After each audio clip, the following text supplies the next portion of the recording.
60 question. This is question number 61. Consider the following statement. The Mughal League boycott meeting of Constitution Assembly. बिल्कुल सही है. Constitution Assembly को ये boycott कर दिया था मुस्लिम लीग ने. ठीक है. फर्स्ट हमारे पास है ये working of the constitution assembly was started after Indian independence. गलत है. इंडियन इंडिपेंडेंस हमारा 1947 में हुआ है, जबकि कॉन्स्टिट्यूशन असेंबली बनी है हमारी 1946 के अंदर, और जब से काम करना शुरू कर दिया था. तो सेकंड हमारा गलत हो गया. Constitution assembly was a fully sovereign body which is a could frame any constitution it is please. ये बिल्कुल सही है. ये जो कॉन्स्टिट्यूशन असेंबली जो हमारी बनी थी फुल्ली सॉवरन, ये ऑब्जेक्टिव रिजोल्यूशन जो लिया गया था नेहरू ने 11 दिसंबर को, उसके बेस से बनी थी. तो 1 एंड 3 सही होंगे, फर्स्ट सेकंड गलत होगा बच्चों उसका आंसर. तो आंसर बच्चों उसका होगा ए. आप चलते हैं क्वेश्चन नंबर 62 पे. Consider the following statement. Right to strike is a fundamental right. गलत है. स्ट्राइक का कोई रूल हमारे पास नहीं है. आर्टिकल नंबर जो 19 है उसके अंदर इस तरह का नहीं है 6 में से. Right to the freedom of movement entire every citizen to move freely throughout the territory of country without any restriction. गलत है. देखो आप जा तो सकते हो, घूम तो सकते हो, पर लेकिन शेड्यूल्ड जो एरिया है, असम है, मणिपुर है, मिजोरम है, वहाँ पर जहाँ प्रॉब्लम चली, जो डिस्टर्ब एरिया है, वहाँ पर आप नहीं घूम सकते पूरी तरह से. You have to take permission of the local administration. तो सेकंड हमारा हुआ गलत. थर्ड पे आते हैं. All citizen are given the right to the practice any professional to carry any occupation trade and businesses. ये सही है कि आप पूरी इंडिया के अंदर कहीं भी आप बिजनेस कर सकते हो, रह सकते हो, घूम सकते हो, कोई दिक्कत नहीं है, पर लेकिन हर जगह नहीं. सही है ना. तो फर्स्ट एंड सेकंड गलत हो गया. आंसर थर्ड हुआ. 62 का आंसर है ओनली थर्ड. क्वेश्चन नंबर चलते हैं 63 पर. Consider the following statement. 44 constitution amendment interacted the 3 word socialist, secular and integrity to preamble. देखो सोशलिस्ट, सेक्युलर और इंटीग्रिटी, जिसे हम सिस कहते हैं, SIS, ये जो इंट्रोड्यूस हुआ था 42 अमेंडमेंट के थ्रू हुआ था, जिसे हम मिनी कॉन्स्टिट्यूशन कहते हैं 1976. ठीक है. और 44 अमेंडमेंट है 1978. तो फर्स्ट तो गलत हुआ. यहाँ 44 से 42 आना चाहिए. सेकंड है हमारे पास to the constitution assembly is based on the objective resolution. बिल्कुल सही है. जो हमारा बना हुआ है हमारे पास ये कॉन्स्टिट्यूशनल जो बना हुआ है हमारा, ये ऑब्जेक्टिव रिजोल्यूशन की बेस से बना हुआ है. तो 63 का आंसर हुआ ओनली 2. ठीक है. फर्स्ट गलत हुआ. 64 पे आते हो. Consider the following statement. A right is only possible when one can make a claim that equal possible for other. ये सही है.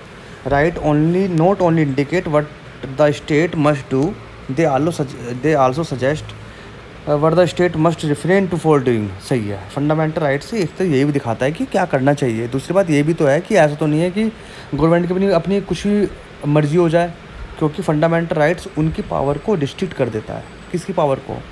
गवर्नमेंट की पावर को. ठीक है. तो इसीलिए फंडामेंटल जो राइट्स हैं. दूसरी बात ये भी है कि फंडामेंटल राइट्स कभी एब्सोल्यूट भी नहीं है भाई. ऐसा तो है नहीं कि फंडामेंटल राइट्स हमेशा होंगे. जब नेशनल इमरजेंसी होती है तो सारे फंडामेंटल राइट्स हट जाते हैं 20 और 21 को छोड़ के. और दूसरी बात क्या ये पहली बात तो ये हुई कि फंडामेंटल राइट्स एब्सोल्यूट नहीं है सिटीजन्स के लिए. दूसरी बात ये है कि ना फंडामेंटल राइट्स गवर्नमेंट के ऊपर रिस्ट्रिक्शन लगाता है काम के ऊपर. ठीक है. अब वो ऐसा नहीं है कि कहीं भी बंद कर दिया, कुछ भी कर दिया, ऐसा नहीं है. तो यही बोल रहा है वो सेकंड के अंदर. ठीक है. तो 64 का आंसर बच्चों 1 एंड 2 होंगे. बहुत 1 एंड 2 आंसर होगा इसका. नाउ क्वेश्चन नंबर 65 पे चलते हैं. Right to equality in the instant question does not. Right to equality के अंदर क्या नहीं आता इनमें से? Equal access of to shop and bathing ghats and hotels to the citizen, ये सब आता है. एबोलिशन ऑफ टाइटल्स आता है. Prohibition discrimination the ground of the religion, ये भी आता है. Right to the accused and convict, ये नहीं हमने कभी सुना. कभी सुना है आपने? नहीं सुना ना. तो बस ये नहीं आता. तो 65 का आंसर बच्चों डी हो गया.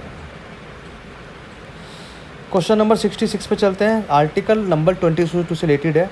Article number 22 confirms that the following rights for the person who is arrest and detained, जिसे आदमी को हमने अरेस्ट करा हो उसके लिए क्या क्या राइट्स हैं. 22 क्या कहता है? Right to the consult and defend by the legal practitioner. बिल्कुल सही है. अपना लॉ कर सकता है, वो लॉयर कर सकता है. Right to the produce before the magistrate within the 24 hour excluding the journey time. वो ये कह रहा है कि अगर किसी आदमी को पकड़ा है तो उसे 24 घंटे के अंदर मजिस्ट्रेट के सामने पेश करना पड़ता है. और right to inform of the ground of the arrest, और ये बताना पड़ता है कि आपने अरेस्ट क्यों करा है. तो 1, 2, 3 तीनों सही है. 66 का आंसर 1, 2, 3 तीनों होंगे. ये आर्टिकल नंबर 22 के पार्ट हैं. जब आदमी किसी को अरेस्ट करती है पुलिस तो उससे क्या क्या राइट्स हैं. ठीक है. इसे कहते हैं डिटेंशन. तो 1, 2, 3 तीनों आंसर हो गए बच्चों. उसका 66 का आंसर होगा डी. क्वेश्चन नंबर 62 पे चलते हैं. Which of the following state regarding marital law. देखो मैरिटल लॉज किसे कहते हैं? मैरिटल लॉज कहते हैं जो जैसे असम में लगा हुआ है, मणिपुरी में लगा हुआ है, डिस्टर्ब एरिया के अंदर लगा हुआ है, वहाँ पे जैसे आर्म्ड लॉ होता है उसे कहते हैं. ठीक है. तो वो हमारे नॉर्मल लॉ से अलग होता है. पर मैरिटल लॉ में क्या होता है कि वहाँ पे ज़्यादा सख्ताई होती है और वहाँ पे गवर्नमेंट के रूल्स फॉलो नहीं होते, है ना। तो वहाँ पे काफ़ी लोग स्ट्राइक करते हैं, भाई हमें नहीं इसी चाहिए वो चाहिए। पर लेकिन उस डिस्टर्ब एरिया को रेगुलर और पीसफुल बनाने के लिए this type of laws impose करने पड़ते हैं, और इनका प्रोसीजर भी थोड़ा हार्ड होता है, ठीक है। इनको आसानी से पास नहीं करते, उसको प्रेसिडेंट या पार्लियामेंट से दोनों को मंजूरी चाहिए होती है। फर्स्ट है it affect only fundamental rights, सही है। It has no specific provision in the constitution, ये भी सही है। तीसरी बात, it is imposed in the whole country, it impose whole country, नहीं ये गलत है। इसका हर कंट्री पे लगाते हैं, मैंने क्या बताया, कहीं डिस्टर्ब एरिया में लगाते हैं, तो फर्स्ट एंड सेकंड थर्ड हुआ, थर्ड आंसर गलत हुआ। मैरिटल लॉ के अंदर वन एंड सेकंड सही हुआ, थर्ड हमारा गलत हुआ, तो आंसर हुआ the following statement regarding the DPSP. DPSP हमारे पास कौन सा, आर्टिकल नंबर 4 में आता है पहली बात, और आपको 37 से लेकर 52 तक याद करने हैं। पहला पढ़ते हैं, DPSP directive principle resemble the instrument of the instruction animated in the government of India act 1935। 1935 के अंदर कुछ इंस्ट्रूमेंट दिए गए थे, पार्ट दिए गए थे कि ये डीपीएसपी होने चाहिए, मतलब state should be follow it for the interest of the citizen of the state, कि भाई फॉलो होने चाहिए ताकि लोगों को परेशानी का महसूस ना हो, फील ना हो।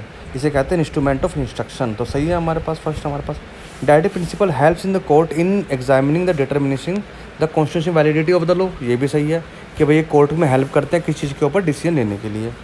दे aim to the resulting the high ideas of the liberty justice liberty and equality and fraternity as outline of the preamble to the constitution, ये भी सही है हमारे पास, ठीक है। तो फर्स्ट सेकंड थर्ड तीनों आंसर हो गए बच्चों, उसके डी आंसर होगा। क्वेश्चन नंबर 69 पे चलते हैं। Which of the following is the socialist principle of directive principle of the state policy. इनमें से सोशलिस्ट प्रिंसिपल कौन सा है। फर्स्ट है हमारे पास, to make provision for just and human condition for the work and maternity relief, ये भी ये सही है, ये हमारा सोशलिस्ट प्रिंसिपल है। To consumption of intoxicants part in the, अच्छा टू द हेल्थ, देखो इंटॉक्सिनेंट जो है इसके ऊपर रोक लगाना, ये गांधीयन प्रिंसिपल का पार्ट है, ना कि सोशलिस्ट का पार्ट है। इसे सेकंड हमारा गलत होगा। थर्ड हमारे पास, to raise the level of the nutrition and standard of the living of the people and promote the public health, ये सोशलिस्ट का पार्ट है, तो फर्स्ट एंड थर्ड हो गया। फोर्थ पढ़ते हैं, give the childhood care and education for all children until they complete the age of, ये liberal है, ये तीन पार्ट में डिवाइड है, एक हमारे पास डीपीएसपी, एक हमारा सोशलिस्ट है, एक हमारे गांधीयन से, एक लिबरल है, तो उसके बेस पे अलग अलग कर रहे हैं। तो उसका आंसर हो बच्चों 1 and 3, तो 69 का आंसर हो 1 and 3। आगे बढ़ते हैं, क्वेश्चन नंबर 70 पे चलते हैं। Which of the following DPSP is included 42 amendment, 42 amendment से डीपीएसपी के अंदर क्या क्या ऐड करा गया था। Equal justice and free legal aid to the poor करा गया था। Improve the environment and safeguard forest and wildlife, ये भी करा गया था। Monuments and place and object of district and holistic interest and declare to be the national importance, ये भी किया गया था। बच्चों 1 and 3 तीनों आंसर हो गए इसके, 1 and 2 and 3, ठीक है। 70 का आंसर डी होगी। 70 में चलते हैं। Which of this ideas values can found in the DPSP, DPSP में इनमें से कौन सा, डीपीएसपी फंडामेंटल ड्यूटीज़ में कौन सा ऐसी पार्टीज दोनों मिलता है। पहला हमारे पास कंजर्वेशन ऑफ एनवायरनमेंट है, क्योंकि ये अभी मैंने ऊपर बताया आपको 42 अमेंडमेंट से ऐड किया गया था 39A के अंदर, और कंजर्वेशन ऑफ मूवमेंट्स एनवायरनमेंट ये हमारा फंडामेंटल ड्यूटीज़ भी है, फर्स्ट हमारा सही हुआ। Harmony and spirit of the fertility, देखो harmony and spirit of fertility को प्रमोट करना ये फंडामेंटल ड्यूटीज़ का पार्ट है, डीपीएसपी का पार्ट नहीं है। Upholding noble ideas and inspired the national struggle for the freedoms, ये भी हमारे फंडामेंटल ड्यूटीज़ है, डीपीएसपी का पार्ट नहीं है, तो बच्चों उसका आंसर हुआ ओनली 1, 71 का आंसर हुआ ओनली 1, ठीक है। चलिए क्वेश्चन नंबर चलते हैं 72 की तरफ। Which of the following are the outside of part 4 of the Indian constitution. Part 4 मतलब डीपीएसपी, डीपीएसपी के बाहर इनमें से क्या क्या रखा हुआ है। फर्स्ट है हमारे पास आउट है, मतलब डीपीएसपी स्टेट के पास उसकी पार्ट नहीं है, उसका है claiming of the SC and ST into the public services, सही है। इंस्ट्रक्शन इन mother tongue into linguistic minority children, ये भी सही है। Development in the Hindon language, ये सही है। तो तीनों हमारे पास ये डीपीएसपी से बाहर रखे गए हैं, डीपीएसपी का मतलब डीपीएसपी के अंदर नहीं है तीनों, ठीक है। SC ST का क्लेम करना रिजर्वेशन के अंदर, दूसरी बात है माइनॉरिटीज़ चिल्ड्रंस का इंस्ट्रक्शंस, और तीसरा हमारा हिंदी लैंग्वेज का डेवलपमेंट। तो 1 2 3 तीन आंसर हो गए, तीनों आंसर 1 2 के तीनों आंसर होंगे, 72 का आंसर डी आंसर है। 74 पे चलते हैं। नेशनल स्टेट क्या है, which of the best characteristic is national state, तो आंसर है बच्चों C, a legal and political entity which is also a culture and socialist entity, तो ये हमारे पास क्या है, आंसर है इसका सी, कि नेशनल स्टेट क्या, national state is a legal और political entity which is also a cultural and social entity. Answer बच्चों सी है। 74 पे चलते हैं। Consider the following statement, constitution amendment bill can be introduce in the minister only. गलत है, minister भी कर सकते हैं और दूसरे नॉर्मल आदमी भी कर सकता है। नॉर्मल आदमी का मतलब क्या, मेंबर ऑफ पार्लियामेंट। ठीक है। दूसरा हमारे पास, if the bill seek to amend the federal provision of the constitution it must be ratified the legislation of half the state. Federal provision को कह रहा है, फेडरल प्रोविजन अगर का होगा तो ये जरूरी है कि रेटिफाइड करा जाए legislature of the half of the states by the special majority. नहीं, ऐसा कुछ ज़रूरत नहीं है, ये डिपेंड करता है प्रेसिडेंट के ऊपर, है ना। और फेडरल प्रोविज़न के अंदर कुछ पार्ट पे, ये नहीं कि सबके ऊपर ही। तो थर्ड पे आते हैं, amendment constitution can be initiated parliament only. ये सही है, अमेंडमेंट जो है पार्लियामेंट के अंदर चलता है, स्टेट लेजिस्लेचर के अंदर नहीं चलता। और इसको चलाने के लिए पहले हमें प्रेसिडेंट की रिकमेंडेशन की भी ज़रूरत नहीं होती। तो बच्चों आंसर का 70 का आंसर हुआ डी, तो मतलब थर्ड आंसर हो गया, तो बी आंसर हो गया इसका। 73 का आंसर है बी।